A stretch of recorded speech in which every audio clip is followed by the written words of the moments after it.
स्वागत है आपका मेरे YouTube चैनल पे। मेरा नाम है सुरेंद्र गोयल और मैं आपको करवाने जा रहा हूँ एलिमेंट और एनसीईआरटी की कंप्लीट बुक। और आज मैं आपको करवाने जा रहा हूँ class 12th CBSE HBSC exercise 4.3। जैसे कि वो पता है मैंने थर्ड चैप्टर पूरा करवा दिया है। फोर्थ चैप्टर की आज मैं लास्ट एक्सरसाइज आपको करवाने जा रहा हूँ, डेटरमिनेंट। ठीक है, इसका जो फर्स्ट क्वेश्चन एक्सरसाइज का ये है, find the area of triangle. हमें ट्राइंगल का एरिया निकालना है जब 3 पॉइंट्स हमें गिवन है। थोड़ा सा मैं आपको बता देता हूं एरिया ऑफ ट्राइंगल क्या होता है। देखिए ट्राइंगल है जिसमें पॉइंट है x1 y1 x2 y2 x3 y3। ठीक है, अब ये होता है इसका एरिया, ये एरिया है। अगर ये पॉइंट यहां पर आ जाता है बाई चांस, चलो थोड़ा नीचे कर लीजिए, थोड़ा नीचे हो गया तो देखिए अगर ये पॉइंट थोड़ा नीचे आ जाता है तो इसका एरिया कम हो जाता है। अगर ये पॉइंट उठकर थोड़ा और नीचे आ जाता है तो तीनों पॉइंट एक ही लाइन पे आ जाते हैं, यानी कि ये तीनों पॉइंट कुलीनियर कहलाएंगे। क्या कहलाएंगे? कुलीनियर, कुलीनियर। ठीक है, इसका मतलब अगर इन तीनों पॉइंटों से अगर मैं एरिया निकालूं तो मेरा एरिया कैसे आएगा? 0। यानी कि किसी ट्राइंगल का एरिया निकालें किनके द्वारा? 3 पॉइंट्स के द्वारा, और वो एरिया 0 आ जाए, इसका मतलब आप ये मान लीजिएगा कि वो तीनों पॉइंट क्या कहलाएंगे? कुलीनियर। अब मुझे एरिया ऑफ ट्राइंगल निकालना है। अब इन 3 पॉइंटों से, यानी कि इन 3 पॉइंटों से मुझे एरिया ऑफ ट्राइंगल कैसे निकालना है वो देखिए। मैं मान लेता हूं ये x1 y1 है, ये x2 y2 है, और ये x3 और y3 है। बहुत इजी है सॉल्यूशन। एरिया ऑफ ट्राइंगल का formula half of x1 y1 x2 y2 x3 y3।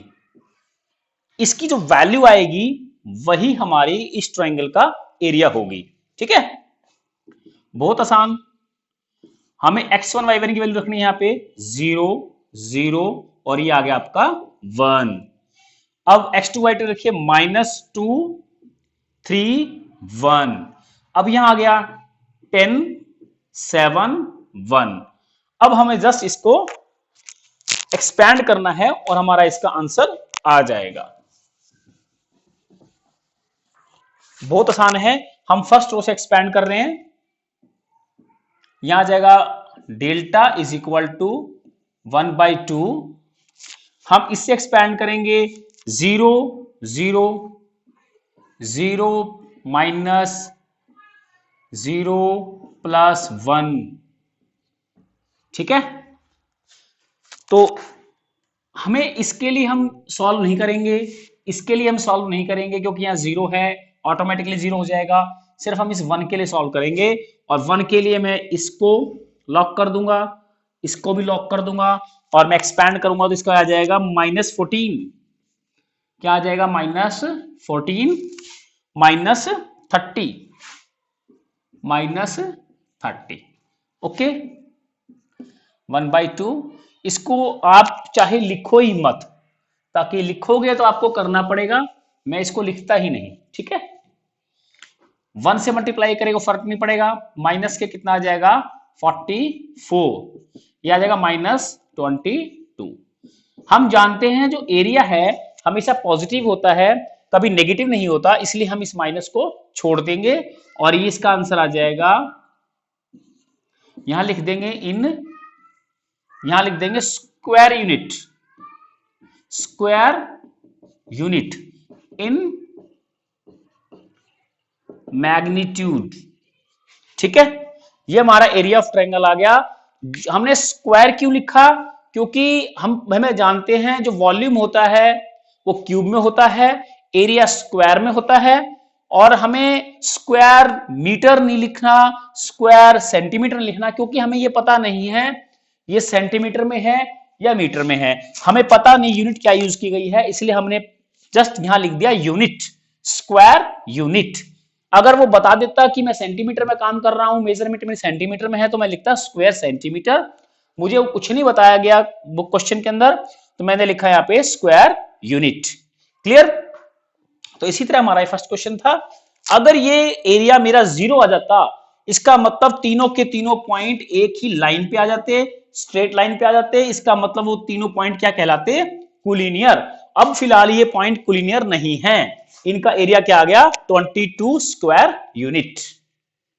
तो अब मैं करने जा रहा हूं मेरा question number second.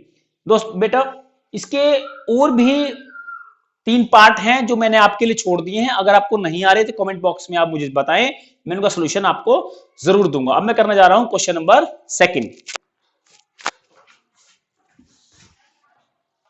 Question number 2, find the area of triangle whose vertices are this. देखिए, जो इसकी सेकंड पार्ट है वो बाद में करेंगे हम, सबसे पहले हम इसका फर्स्ट पार्ट करेंगे कि हमें इस ट्रायंगल का एरिया निकालना है। Okay, let's start. सॉल्यूशन बहुत आसान है, अभी अभी हमने जो क्वेश्चन किया था उस हिसाब से करेंगे। यहां आएगा x1 y1 1, x2 y2 1, x3 y3 1। ठीक है, हम पॉइंट्स पुट कर देंगे यहां पे a 0 0 b, और यहां जाएगा x y 1 1 1। ठीक है, अब हम जस्ट इसको एक्सपैंड करेंगे। एक्सपैंड करने का वही तरीका है, यहां 1/2 आएगा आपका। ठीक है, एक्सपैंड करने का तरीका, हम फर्स्ट रो से एक्सपैंड कर रहे हैं इसको। यहां आएगा a -0 +1। ठीक है, इसको करने के लिए a को पहले तो इस रो को लॉक करेंगे, फिर इसको लॉक करेंगे b -y। इस 0 को तो करने की जरूरत ही नहीं है, हम यहां इसको छोड़ सकते हैं। ठीक है, तो हम यहां लिख लेंगे +1। ठीक है, अब 1 को करने के लिए 1 के करस्पॉन्डिंग कॉलम को लॉक करेंगे, 0 -xb। इसको सॉल्व कर लेंगे, बहुत आसान है। Area of triangle is equal to half, यह आ जाएगा AB माइनस AY, और उसके बाद +1 से मल्टीप्लाई करेंगे -XB। ठीक है, ये बहुत आसान है, और ये आपकी आ गया area of triangle. Hand find the area of triangle, ये आपका एरिया ऑफ ट्राइंगल आ गया है। अब यहां पे लिख देंगे आप स्क्वायर यूनिट। क्या लिखेंगे? Square unit. आपको ये लिखना बहुत जरूरी है, वरना इसके 1 मार्क्स आपके कट सकते हैं। अब इसने क्वेश्चन पूछा, hence find the condition that the points are collinear. Collinear के लिए मैंने बताया था एरिया ऑफ ट्रायंगल को क्या होना चाहिए? 0 4 collinear area is equal to 0। इसका मतलब half AB minus AY minus XB is equal to 0। Half 0 हो जाएगा, AB minus XY minus XB is equal to 0। इन दोनों को उधर ले जाइए आप, AB is equal to XB plus XY। ये जो AB है, इस AB को हर जगह डिवाइड कर दीजिए। AB को डिवाइड कर दीजिए यहां पर भी, यहां पर भी, और यहां पर भी। यहां शायद आएगा B, यहां है AY,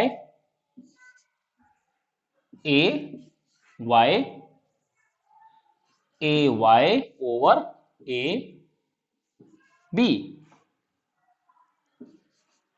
ठीक है, ये कट क्या आ गया? 1 इज इक्वल टू B से B कट हो जाएगा X by A, plus A से A कट हो जाएगा Y by B। This is our required condition for the कूलिनियरिटी।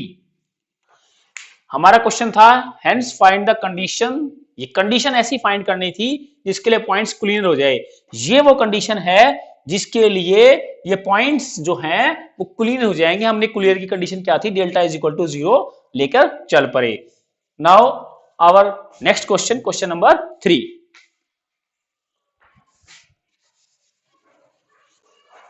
Question number 3, find the value of k if the area of triangle is 35 square centimeter।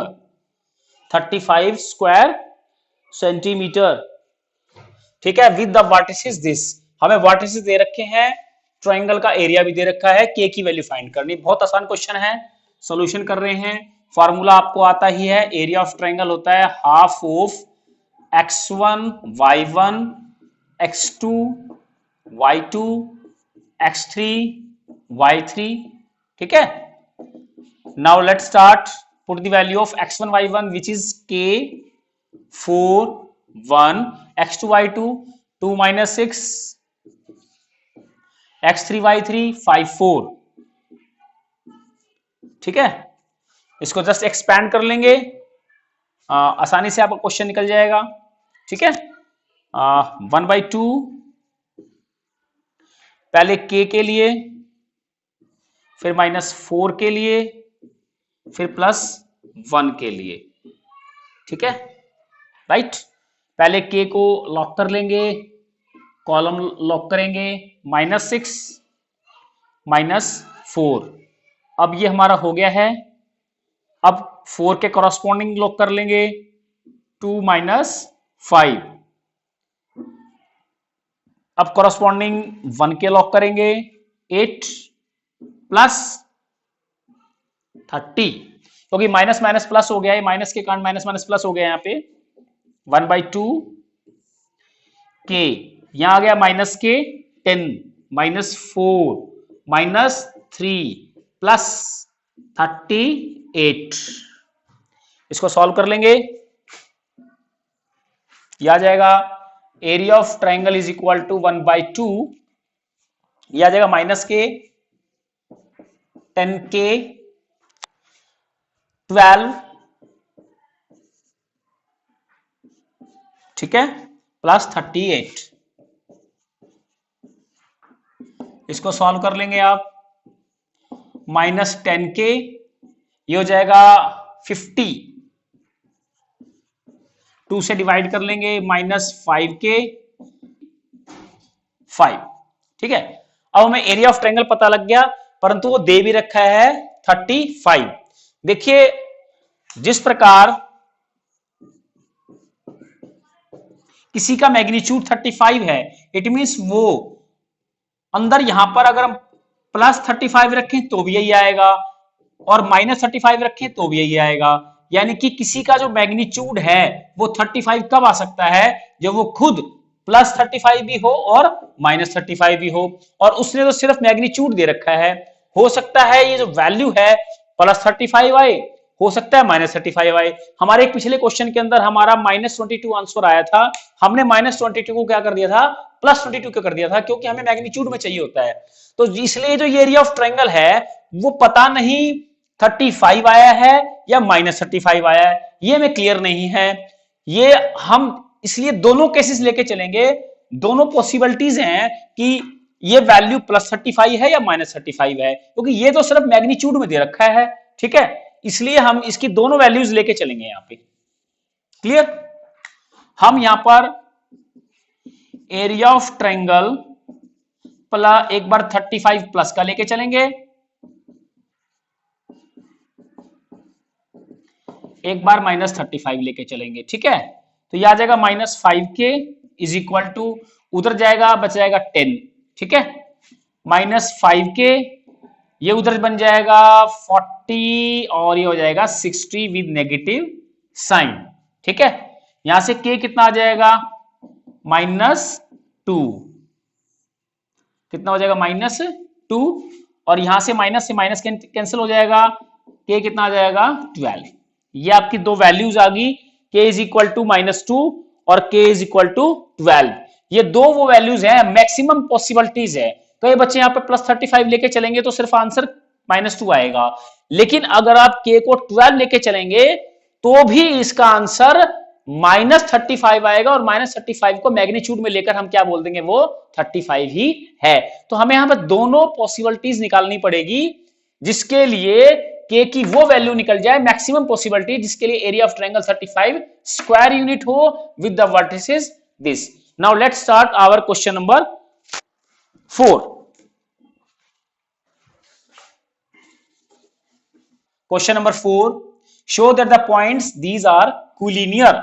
हमें show करना है ये point जो given है वो कोलिनियर है। कोलिनियर तो बहुत क्लियर है कि तीनों पॉइंट्स एक लाइन पे होंगे, और एक लाइन पे होने का मतलब उनका एरिया ऑफ ट्रायंगल 0 होगा।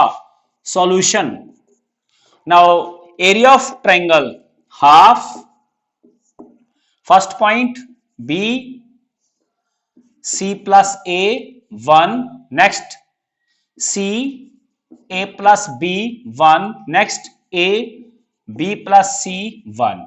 बहुत आसान है।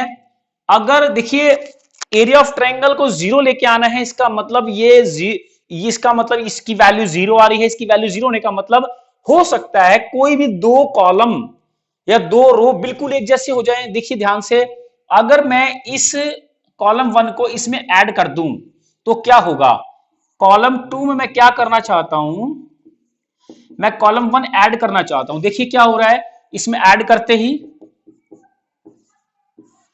बी सी ए, इसमें ऐड कर लीजिए ए प्लस बी प्लस सी, इसमें ऐड कर लीजिए ए प्लस बी प्लस सी, इसमें ऐड कर लीजिए ए प्लस बी प्लस सी, 1 1 1। देखिए इसमें ऐड करोगे बी प्लस सी प्लस ए, या लिख दीजिए ए प्लस बी प्लस सी, सी इसमें ऐड कर लीजिए, आएगा सी प्लस ए प्लस बी। सी को थोड़ा मैंने उधर लिख लिया, ए प्लस बी प्लस सी, रीअरेंज कर दिया बस इनको, और देखिए बिल्कुल एक जैसी है, इसको मैं बाहर ले सकता हूं, और ये आ जाएगा 1/2 ए प्लस बी प्लस सी, अंदर बचेगा बी सी ए 1 1 1 1 1 1। ठीक है, और देखिए जैसे ही इसकी ये कोई भी दो कॉलम्स बिल्कुल एक जैसी हुई, डायरेक्टली मैं बोल दूंगा इसका आंसर आ रहा है 0 without any expanding. Now half A plus B plus C, इसकी वैल्यू आ गई 0, क्योंकि दोनों के दोनों कॉलम बिल्कुल एक जैसे हैं, तो 0 आ जाती है इसकी वैल्यू, मल्टीप्लाई कर देंगे 0। ठीक है, स्क्वायर यूनिट, क्योंकि एरिया ऑफ ट्रायंगल 0 आया है, इसका मतलब points are collinear, hence proved the points are collinear। now our last question। इस क्वेश्चन में बच्चों को बहुत दिक्कत आती है, समझने में बहुत, मतलब उनको अंडरस्टैंडिंग नहीं हो पा रही कि इसका प्रूफ कैसे हो पाए। तो आज देखिए इसका प्रूफ पहली बार आपके YouTube चैनल के ऊपर, और यह आपका ही YouTube चैनल है, और आप देखिए prove that the equation of the line joining the point this and this is given by this। हमें एक्चुअली क्या फाइंड करना है, सॉल्यूशन बहुत आसान क्वेश्चन है। ये लाइन है, इसको दो पॉइंटों से मिलाकर ये लाइन बनी है।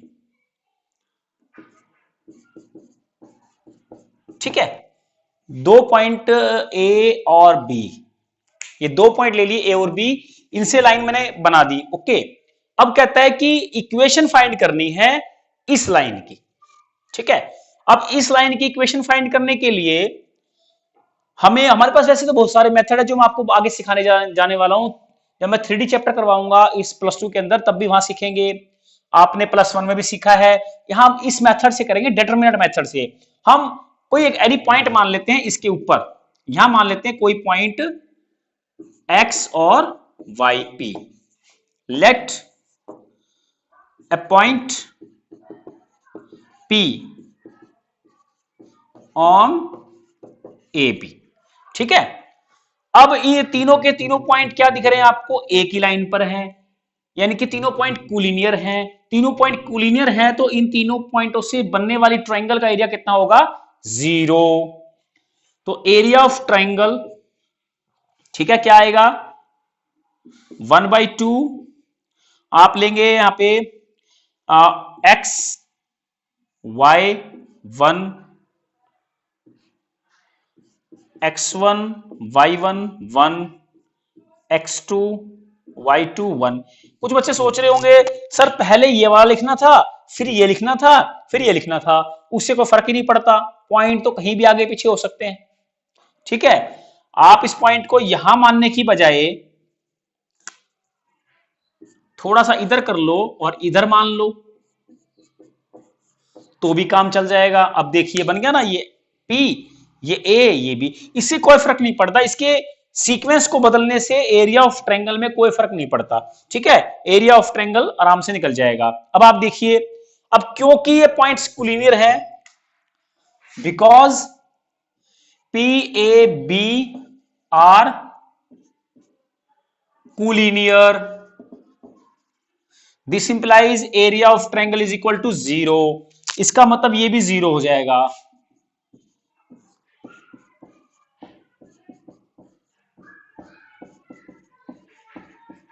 ये हो जाएगा आपका 0, ये हाफ उधर जाके 0,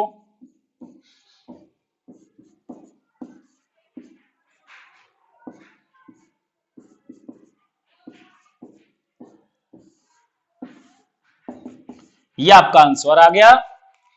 वो कंडीशन निकालनी थी, सॉरी जो वो इक्वेशन निकालनी थी जिसके लिए पॉइंट्स की इक्वेशन फाइंड होती हो।